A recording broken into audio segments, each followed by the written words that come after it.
While Donald Trump, Nikki Haley, and Vivek Ramaswamy have officially declared themselves 2024 Republican presidential candidates, many voters are anticipating others to enter the race. One name in particular on everyone's lips, Ron DeSantis, the governor of Florida. Well, joining us in studio, we'd like to welcome Ken Cuccinelli, founder of the Never Back Down PAC. We're so glad that you could join us here. Good to be with you. Having worked in the Trump cabinet, you are going to bat for Ron DeSantis. Yes. Why? Well, look, what we're doing at Never Back Down is not anti-anybody, including anti-Trump. My former boss, I was proud to work for him. We did a lot of good work. I was in Homeland Security and fighting to keep the borders secure instead of open, as Joe Biden has done it. But even with the A he gets for his presidency, Ron DeSantis gets an A+.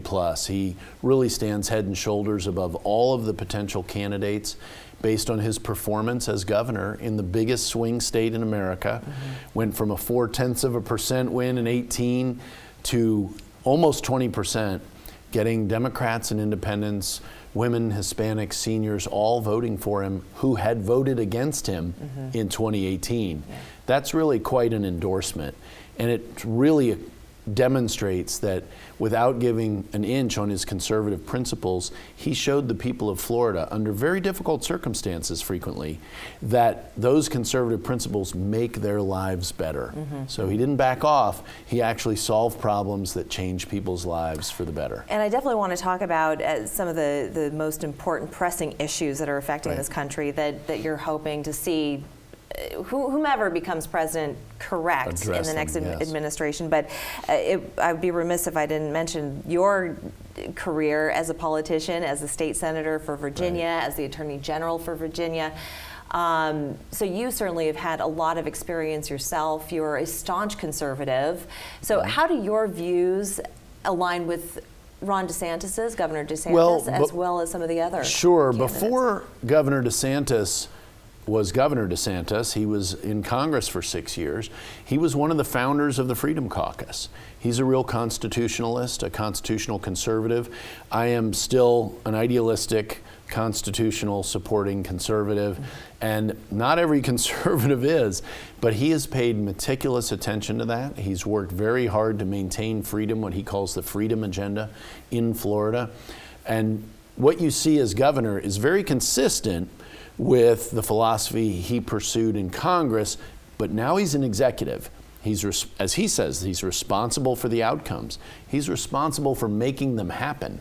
And he's responsible for leading his state. And he's done it spectacularly well, whether it's keeping their kids in school and having no learning loss in Florida, reducing crime while much of the country is seeing crime rise, and fighting the Biden administration. Just 2 weeks ago, Florida beat the Biden administration on their catch and release policy, which is a central part of the open borders policy of the Biden administration. And Governor DeSantis has taken them on at every turn, to say nothing of taking the illegals up to Martha's Vineyard, which was quite an attention getter. Yeah, it certainly was. Yeah, the attention of a lot of people, even those who did not live in Martha's Vineyard. But now, when we're talking about crime, violence, of course, it's spring break in Miami. Things are a bit of a mess right now. Of course, things have to be handled at the local level.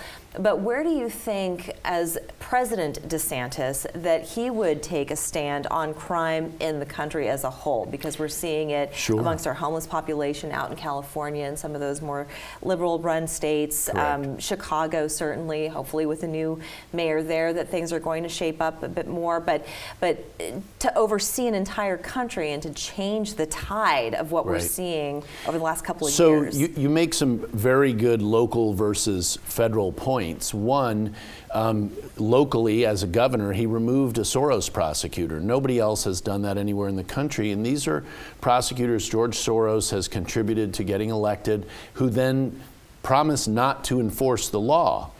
And that is having severe crime consequences all across the country.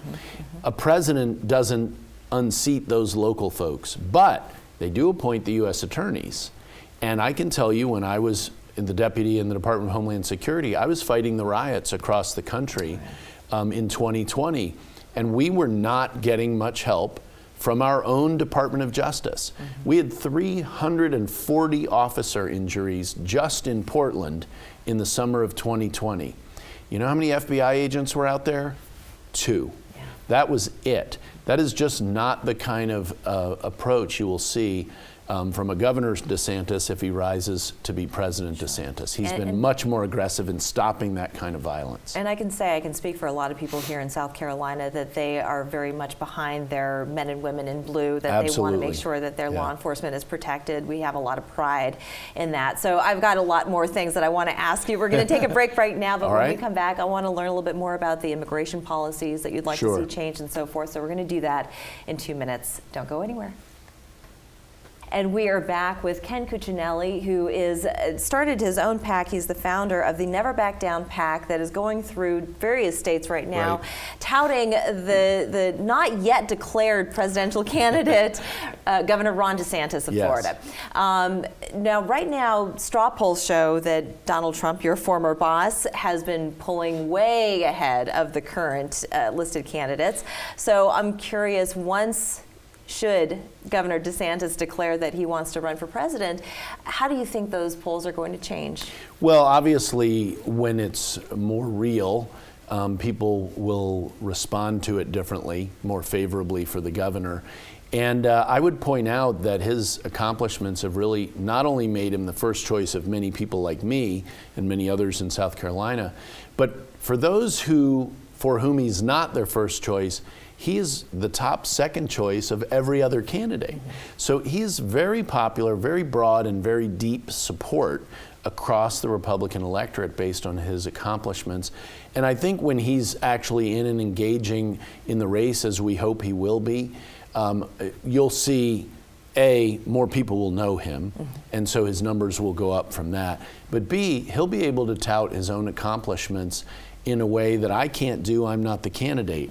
We are trying to introduce him to as many people as possible to try to kind of gain ground for a potential DeSantis campaign, but no one can gain ground like the candidate. And in Florida, a tough environment media-wise, he has shown an ability to really win those public battles. You know, they're saying that this impending arrest of Donald Trump in light of the Stormy Daniels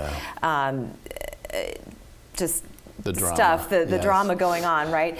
That's actually going to light a fire under a lot of voters to want to vote for Donald Trump once again. Do you think that it could work against him? Do you think it could work for him? It'll play differently with different people. I view this as a weaponization of what's supposed to be the criminal justice system.